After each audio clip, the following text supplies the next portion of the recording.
तो अभी तक हमने लीनियर रिग्रेशन की बात करी थी, मल्टीपल लीनियर रिग्रेशन भी पढ़ा, और लास्ट लेक्चर में हमने फीचर इंपॉर्टेंस की बात करी थी, प्रॉब्लम ऑफ इंटरप्रेटेबिलिटी की।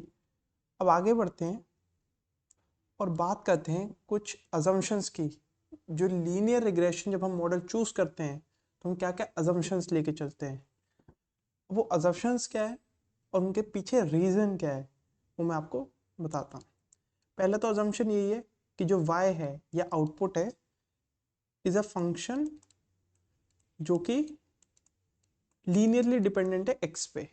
लीनियरली यानी कि y is equal to M X plus C की फॉर्म में, या फिर y is equal to m1x1 plus m2x2 plus C और ऐसे सो ऑन। तो ये लीनियर डिपेंडेंसी हो गई।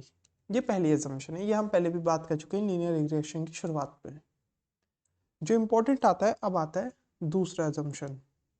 अब हमारा दूसरा असम्पशन क्या है, जो फीचर्स है, पहले मैं कुछ लिख दूँ, m1 m0 plus m1x1 plus m2x2 plus m3x3 plus and so on. पिछले में ये थीटा था, इस बार मैं m लेके चल रहा हूँ, थोड़ा सा इजी पड़ेगा। ये m1 m2 m3 क्या चीज़ें हैं, ये हमारे फीचर्स हैं। फीचर्स जैसे हमने गाड़ी वाला एग्जांपल लिया था, उसमें मैंने डिस्क्राइब किया था फीचर्स क्या होंगे। सेकंड हैंड गाड़ी अगर आप खरीद रहे हैं, माइलेज हुआ, कितने किलोमीटर चली है गाड़ी, की एज क्या है, गाड़ी के फीचर्स हुए। अब यही फीचर्स हैं। अब तीसरी हाइपोथेसिस हमारी क्या कहती है, features are not highly correlated. इसका मतलब क्या होगा, features are not highly correlated.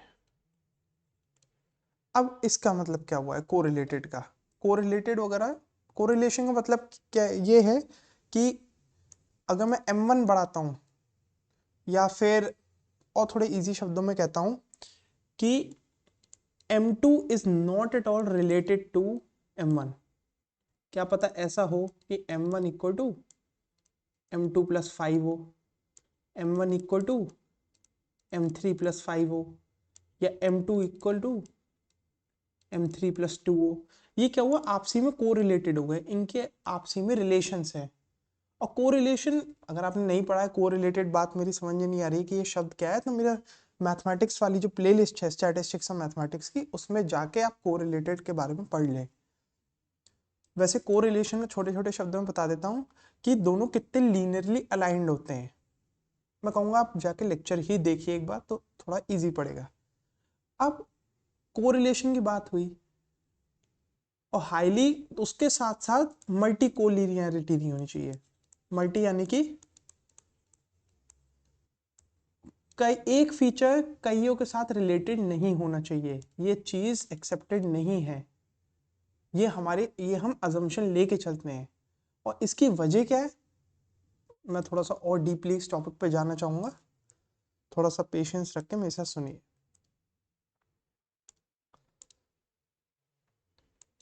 अब यहां से y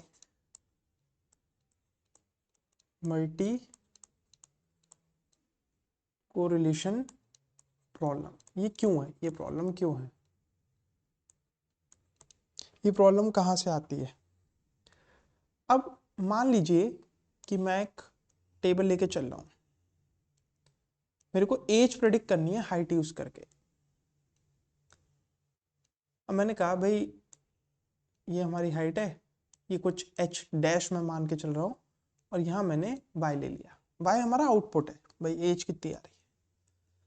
अब यहाँ पे हाइट्स है कई सारी, मान लीजिए 6 है, 7 है, 7 तो होती नहीं, 5 ले रहे हैं, 5.5 ले रहे हैं, ऐसे करके हमने ले लिया।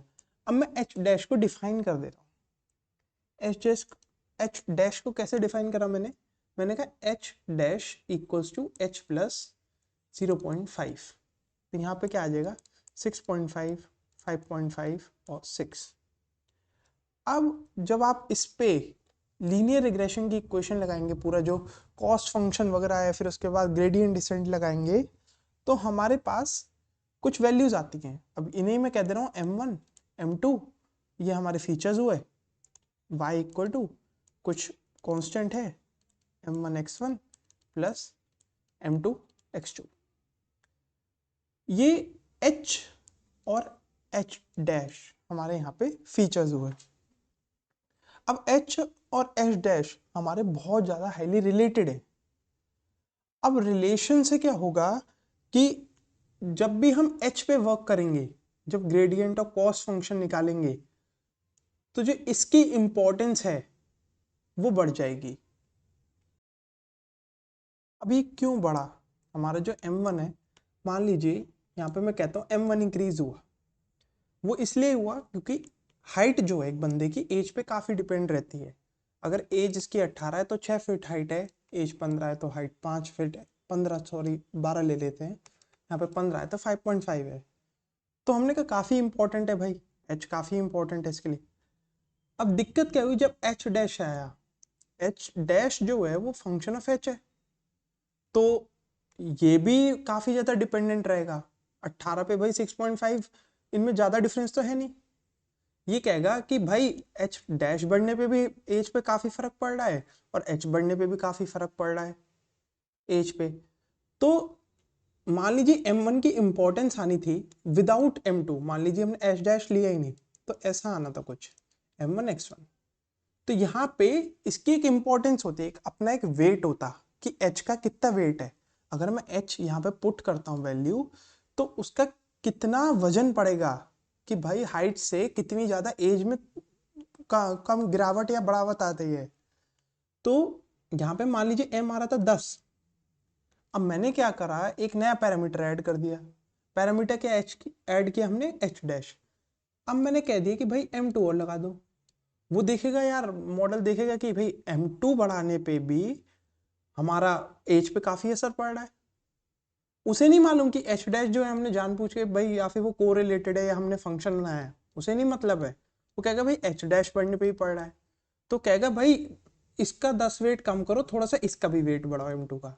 तो यहाँ पे जो 10 था हमारा वो थोड़ा गिरेगा, 5 पे आ जाएगा, और ये वेट यहाँ बढ़ जाएगा।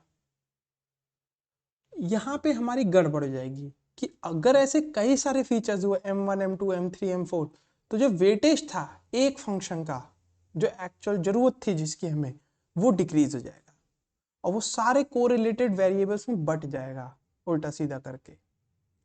हम वो नहीं चाहेंगे, तो पूरी जो हमारी इक्वेशन है वो मैस्ड अप हो जाएगी। मैस्ड अप क्यों हो जाएगी? जो वजन हमारा m1 की तरफ जाना था वो सब में बट जाएगा। वो कहेगा भाई m2 भी इंपॉर्टेंट है, भाई हमारा m3 आया वो भी इंपॉर्टेंट है, जबकि m3 m2 सब m1 से ही रिलेटेड है। तो क्या करेगा, वो सब में बांट देगा, जबकि जरूरत सिर्फ m1 की थी हमें। तो यहाँ पे हमारा मल्टी कोरिलेशन की प्रॉब्लम आ जाती है, मल्टीपल कोलिनियरिटी है। अगर आपसी में जुड़े हुए हैं वो सब m1 m2, आपका m1 m2 m3 या सही कई सारे वेट्स आपसी में एक दूसरे से रिलेटेड है, तो क्या होगा, हमारे वेट्स डिस्ट्रीब्यूट होना शुरू हो जाएंगे कई टेढ़ी मेढ़ी जगहों पे, और हम वो नहीं चाहेंगे। तो इसलिए हम मान के चलते हैं, अजम्पशन लेके चलते हैं कि मल्टी कोलिनियरिटी नहीं होनी चाहिए। अब आते हैं अपने तीसरे अजम्पशन की तरफ। तीसरा अजम्पशन है कि errors are in normal distribution. अब ये नॉर्मल डिस्ट्रीब्यूशन क्या होता है? नॉर्मल डिस्ट्रीब्यूशन मैंने PDF PCNF वगैरह करा रखा है, मैथ के इसमें प्लेलिस्ट में जाइए, और यहाँ पे मैं ये समझाऊंगा कि नॉर्मल डिस्ट्रीब्यूशन की हमने अजम्पशन ली क्यों है। मैं नॉर्मल डिस्ट्रीब्यूशन नहीं समझाऊंगा यहाँ पे।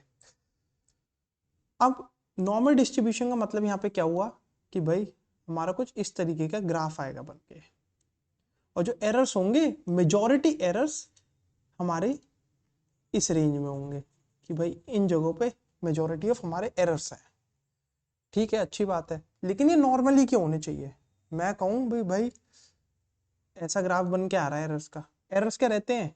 y जो गिवन है माइनस y जो प्रेडिक्टेड है, उसमें कितना डिफरेंस है। हमने प्रेडिक्ट करा लाइन यहाँ, एरर आ रहा है यहाँ, मतलब एक्चुअल पॉइंट है यहाँ, तो ये जो डिफरेंस हुआ यहाँ पे, ये जो ग्रीन है, ये हमारा एरर रहेगा। अब ये हमारी एरर की लाइन है, और ये नंबर ऑफ पॉइंट्स जो आ रहे हैं। अब मैं कहता हूं कि भाई कुछ ऐसा भी बन जाए तो क्या दिक्कत है, जो कि नॉर्मल नहीं है। थोड़ा मैं अच्छे से करके बता देता हूं।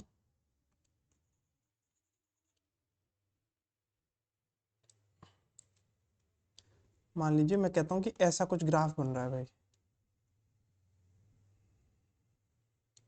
ऐसा ग्राफ बन रहा है जो कि गॉसियन नहीं है, जो कि नॉर्मल डिस्ट्रीब्यूशन नहीं है, और ये है हमारा एरर, कि कितना बड़ा एरर आ रहा है। ये लाइन बता रही है कि हमारा कितना बड़ा एरर है, जो एक्स एक्सेस है, और ये वाई एक्सेस बता रही है कितने सारे पॉइंट्स हैं उस एरर पे। मान लीजिए यहाँ पे एरर है 5, तो 5 के एरर पे बहुत से पॉइंट्स हैं हमारे, और यहाँ पे एरर है 100, यहाँ पे बहुत कम पॉइंट्स हैं। लेकिन ये नॉर्मल ही क्यों होना चाहिए? नॉर्मल का मतलब है इक्वली डिस्ट्रीब्यूटेड है। ऊपर वाले आपने ग्राफ में देखा इक्वली डिस्ट्रीब्यूटेड है। अब कई सारे एरर इस रेंज में आ रहे हैं, अगर गॉसियन अगर नहीं है, नॉर्मल डिस्ट्रीब्यूशन नहीं है, तो इसका मतलब है कि हमारे पास बहुत सारे आउटलायर्स हैं। आउटलायर्स यानी कि जब हमने पॉइंट बनाया और हमारी लीनियर इसकी हमने इक्वेशन बनाई, ये मान लीजिए गिवन पॉइंट्स है और वो हमारी प्रेडिक्टेड लाइन है येलो वाली, तो बहुत से ऐसे पॉइंट्स हैं जो बहुत दूर दूर है। अब यहाँ पे क्या है, आप देख रहे हैं इनके बीच में जो एरर आएगा वो बहुत ज्यादा है। हम इन पॉइंट्स को कहते हैं आउटलायर, जो एक्चुअल डिस्ट्रीब्यूशन, एक्चुअल प्रेडिक्शन और एक्चुअल केस से बहुत ज्यादा दूर है। और ये आउटलायर्स क्या है, क्या सब है, क्या चीज आउटलायर रहती है, ये सब मैंने स्टैटिस्टिक्स में करा रखा है, फिर भी मैं एक बार बता देता हूँ।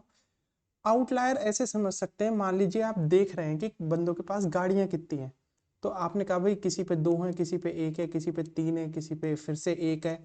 ऐसे करते करते आप अंबानी के घर पहुंच गए और अंबानी के पास 200 गाड़ियां हैं, तो ये 200 आउटलायर हो गए। एवरेज तो बंदे के पास 2 या 1 ही गाड़ी होती है, या ज्यादा से ज्यादा 3 गाड़ियां होती हैं।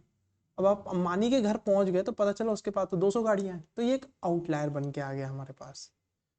तो अगर डिस्ट्रीब्यूशन हमारा गॉसियन नहीं है या नॉर्मल नहीं है, इसका मतलब बहुत से आउटलायर हैं जो कि हमारे मॉडल को खराब कर देंगे, और हमारी डिजायर्ड लाइन जो थी उससे हमारा मॉडल भटक जाएगा।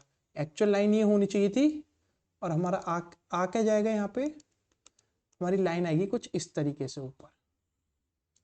ये आउटलायर जो है से लाइन को यहाँ खींच लेंगे ऊपर की तरफ। तो ये थी हमारी 3 अजम्पशंस जो अंडरलाइंग थी।